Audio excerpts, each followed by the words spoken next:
कभी सोचा है कि एक बच्चे का दिमाग जो कि एक खाली स्लेट जैसा होता है वो कैसे एक पूरी की पूरी जटिल दुनिया बन जाता है। ये आप देखिए साइकोलॉजी के सबसे बड़े सवालों में से एक है। और जीन पियाजे वो शख्स हैं जिन्होंने हमें इसका एक नक्शा, एक ब्लूप्रिंट दिया। तो आज चलिए इसी नक्शे को खोलकर देखते हैं और समझते हैं कि आखिर हम सोचना सीखते कैसे हैं। तो आज हमारी यात्रा कैसी रहेगी?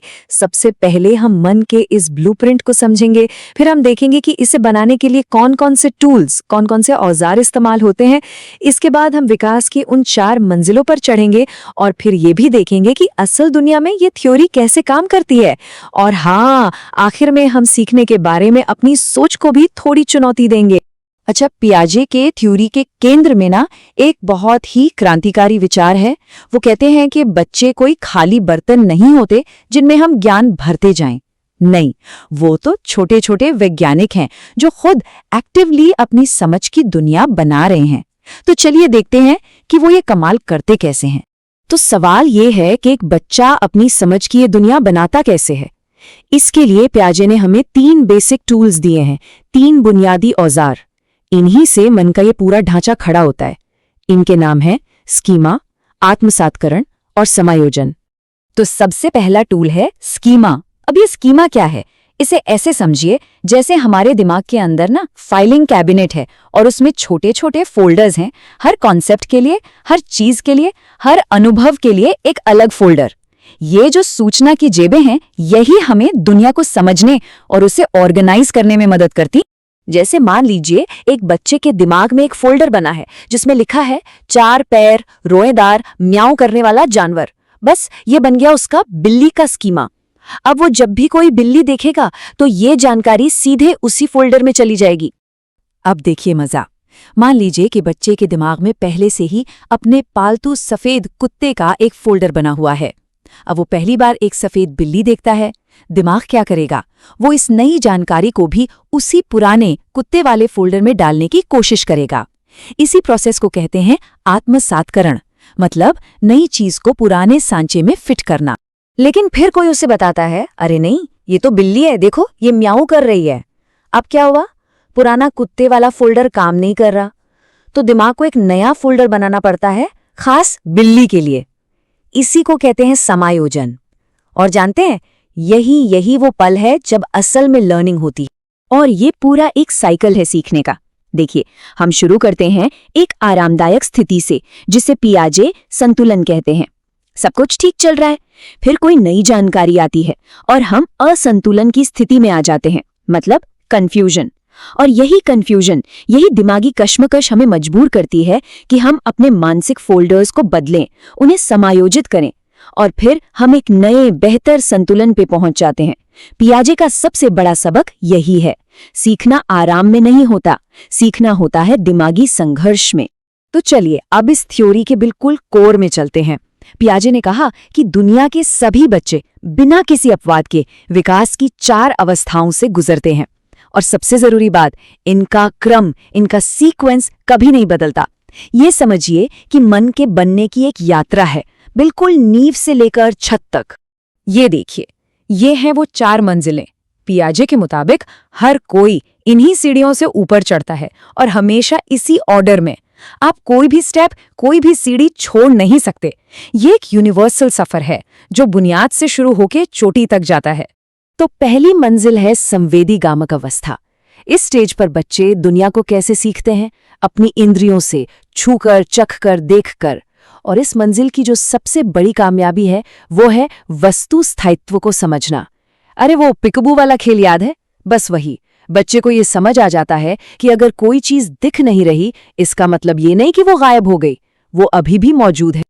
अब आते हैं दूसरी मंजिल पर, पूर्व संक्रियात्मक अवस्था। ये तो एक जादुई दुनिया है। इस उम्र में बच्चों को लगता है कि उनके खिलौनों में भी जान है, उन्हें भी चोट लगती है। इसी को जीववाद कहते हैं।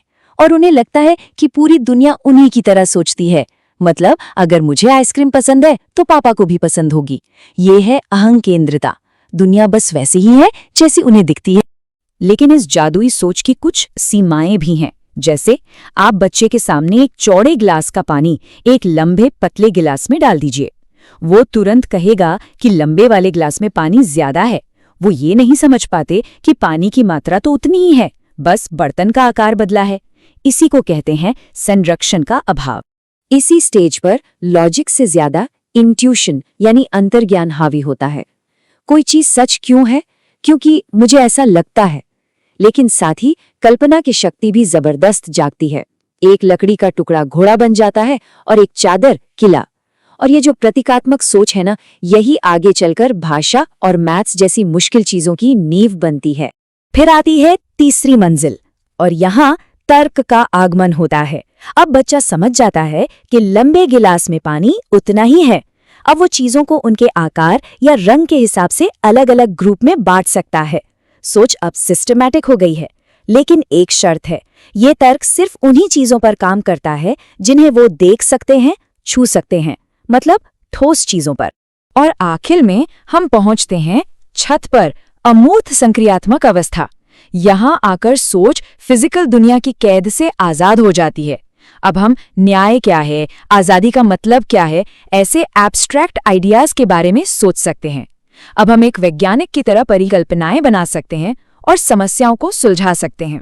चलिए अब थोड़ा प्रैक्टिकल बात करते हैं।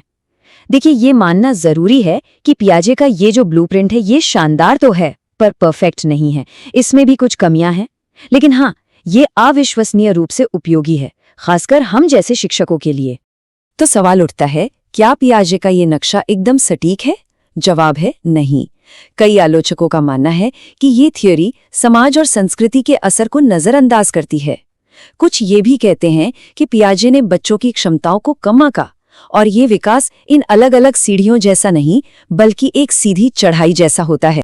लेकिन इन आलोचनाओं के बावजूद एक बात पक्की है, पियाजे ने क्लासरूम को हमेशा के लिए बदल दिया। ये आइडिया के बच्चे करके सीखते हैं, ये कि एक टीचर का काम सिर्फ जवाब देना नहीं बल्कि बच्चों को सही सवाल पूछने में मदद करना है, ये सब पियाजे की ही देन है। उन्होंने टीचर को स्टेज पर बैठे ज्ञानी से बदलकर किनारे पर खड़ा गाइड बना दिया। तो एक बात साफ है, पियाजे का नक्शा ही एकमात्र नक्शा नहीं है। सीखने को समझने के और भी नक्शे हैं। चलिए जरा देखते हैं कि ये दूसरे नक्शों से कितना अलग है। एक और महान विचारक हुए वाइगॉत्स्की। उनका नजरिया थोड़ा अलग था। देखिए, अगर पियाजे के लिए बच्चा एक अकेला साइंटिस्ट था जो खुद अपनी लैब में खोज कर रहा था, तो वाइगॉत्स्की के लिए बच्चा एक ट्रेनी था जो समाज और संस्कृति से सीख रहा था। तो एक के लिए विकास अंदर से बाहर की तरफ होता है और दूसरे के लिए बाहर से अंदर की तरफ। तो आज की बात हम इस सवाल के साथ खत्म करते हैं। अगर सीखना उस असंतुलन से, उस कंफ्यूजन से शुरू होता है, तो एक टीचर के तौर पर हमारी भूमिका क्या सिर्फ जानकारी देना है, या फिर हमें जानबूझकर क्लास में ऐसे पल बनाने चाहिए जहां स्टूडेंट्स थोड़ी देर के लिए कंफ्यूज हों? हम अपनी क्लासरूम में प्रोडक्टिव कंफ्यूजन यानी सीखने को बढ़ावा देने वाला भ्रम कैसे पैदा कर सकते हैं? ये सवाल पियाजे की हमारे लिए सबसे बड़ी और स्थायी चुनौती है।